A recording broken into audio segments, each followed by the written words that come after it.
Hey there, it's John with Excel Campus, and in this video I'm going to explain how to use Power Query to convert a string of names and email addresses into a list in Excel. So this is actually a great question submitted by my dad. He called me up and they had this list of names and email addresses in an email here, and they need to convert this into a list that looks like this in Excel so they can do some further analysis on it. So in this video, we're going to look at how to use Power Query and specifically the split into rows feature in Power Query to convert this data and clean it up. And I'm also going to explain how this becomes a fully automated process. So next time we get a new list of names and email addresses, we can very quickly clean that up and output the results as well. So the first thing we're going to do is copy our list of names and email addresses and paste them into Excel. So I'm just going to select all of the entire text string here. I should mention that this is just fake data that I've recreated. And anywhere here we can right click copy or hit Control C. Then we can go over to Excel, and I just have a blank workbook here, and we can hit Control V or right click paste. So we have our data here. It's all in one cell currently. Again, we're going to use Power Query to split the data and clean it up. And as you can see, the data is split or has a delimiter here, which is the semicolon character between each name and email address. Some of the email addresses don't have names, and we're going to look at how to take care of that as well. So with this data in cell A1, we'll just select cell A1. We'll then go to the Data or Power Query tab in the ribbon, and then we're going to choose from Table or Range. We'll click that button. That'll first prompt us to create an Excel table. In this case, our data is in cell A1, and you want to make sure this checkbox is not checked. My table has headers because there are no headers. So we'll go ahead and hit OK. That will create our table and then open Power Query in the Power Query editor. It does that all at the same time. And then here within the Power Query editor, we just have a column of data. And again, all of our data is currently in this one cell separated by that semicolon. So the first thing we're going to do is split this column. So on the Home tab here, we'll go to the Split Column option, and we're going to choose by delimiter. And this means by splitting it by a character. And that will open up the Split Column by Delimiter window. And in this case, we're going to select the delimiter, which is the semicolon. And we're going to do it at each occurrence of the delimiter. Now, if we left this as is right now, this would put each of our names and email addresses in separate columns.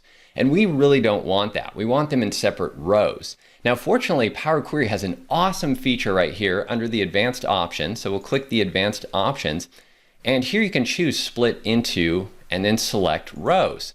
And that's going to do exactly what we need. So I'll go ahead and hit OK now, and we can see what happens is that we get our name and email address here in a row. Every name and email address is in a separate row. And as you can see, sometimes we don't have names, we just have email addresses.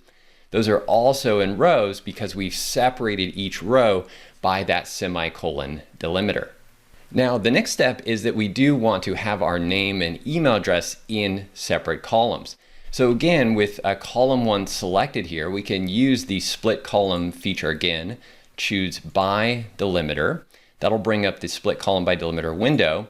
And in this case, we want the delimiter to be this character right here, the less than symbol. So Power Query has figured this out for us, which is nice. If it doesn't, for some reason, you can click the drop down here, choose custom, and then type that delimiter there into this field. So that's what we have there. And we're going to split at each occurrence. If for some reason you thought that character was used somewhere else, you could split it by the rightmost delimiter for just those email addresses out to the right, or the leftmost delimiter. But in this case, we can just do each occurrence. Now, we're not going to choose that advanced option for splitting into rows. This time we're going to leave it as columns because we want to split this into 2 columns. So you don't need to change anything under advanced options. And we'll go ahead and hit OK. And now we have our names in the first column and our email addresses in the second column. And we have a little bit more cleanup work to do here. If you've noticed, we do have some extra spaces here in front of the names in column 1. And we can clean those up as well. So we can select this column right here, column 1. We can right click it and then we can go to the transform option, and we'll choose the trim option. That'll trim or delete any blank spaces off the beginning or ending of the values in each cell. So we'll go ahead and hit trim there, and that will just clean up those blank spaces. We also have this character, this greater than symbol out to the right of our email addresses.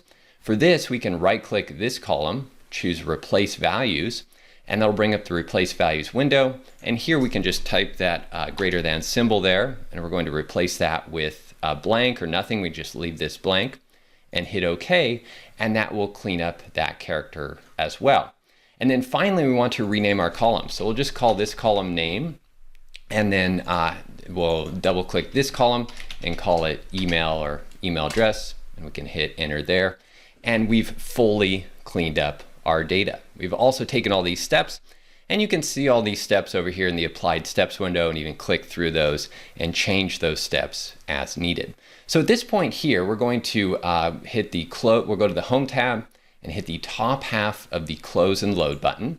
That's going to add a new sheet to our workbook and output the results. So right here, we now have our list of names and email addresses all nicely cleaned up and organized and ready for analysis.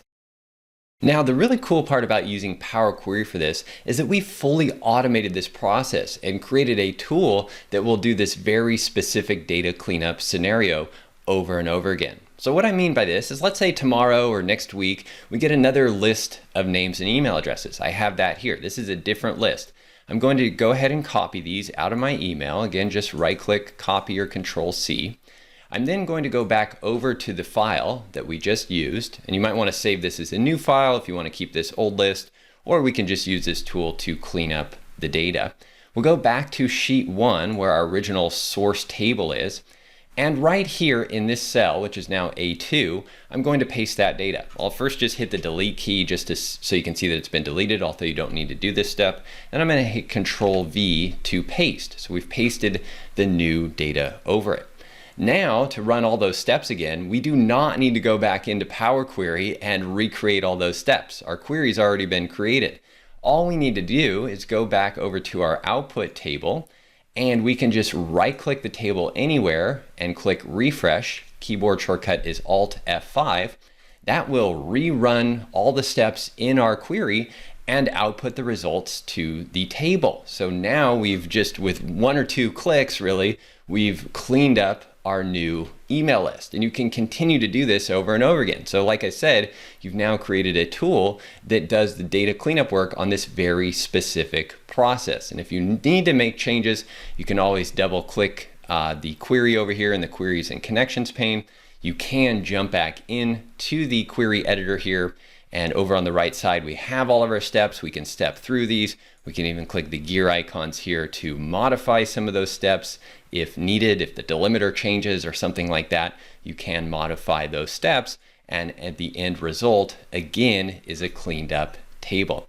So I hope this helps you. If you want to learn more about Power Query, I do have a free webinar going on right now that covers Power Query and all of the modern Excel power tools like Power Pivot, Power BI, even macros and VBA and pivot tables. And I'll put a link to that in the description below this video. Thanks again for watching. Have a great day, and I'll see you in the next video.